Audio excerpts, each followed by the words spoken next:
ఒక బంగారు అడవిలో ఓ చిన్న జిరాఫీ మోనా జీవించేది. తన మందలోనే అతి పొడవైన మెడ ఉన్నా దానికి తనపై తనకు నమ్మకం ఉండేది కాదు. మోనా పక్షులను గాలిలో ఎగిరిపోవటం చూసి తాను కూడా వాటిలా ధైర్యంగా ఉండాలని ఆకాంక్షించేది. ఒకరోజు మంద నీటి గుంటవైపు వెళ్లుతుండగా ఒక చిన్న స్వరం సహాయం కోసం పిలుస్తూ వినిపించింది.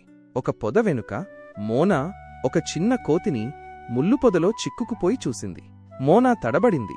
దగ్గరకు వెళ్లాలంటే భయం వేసింది.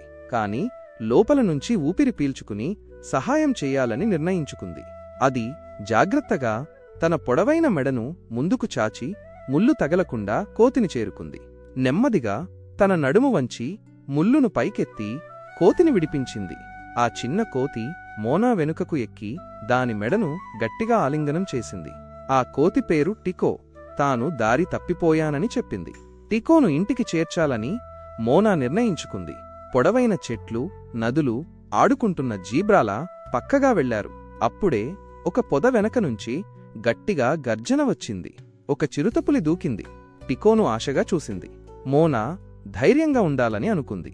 అది తలెత్తి చిరుతపులిని చూస్తూ నిలబడింది. చిరుత తడబడింది. మోనా గట్టిగా కాలు మోపింది. దుమ్ము ఎగిరింది. గట్టిగా ఊపిరి తీసుకుని చిరుత అక్కడినుంచి పారిపోయింది. నీకు ఎంత ధైర్యం మోనా అని టికో ఆనందంగా కేకలు వేసింది. తక్కువ సమయంలోనే వారు టికో ఇంటికి చేరుకున్నారు.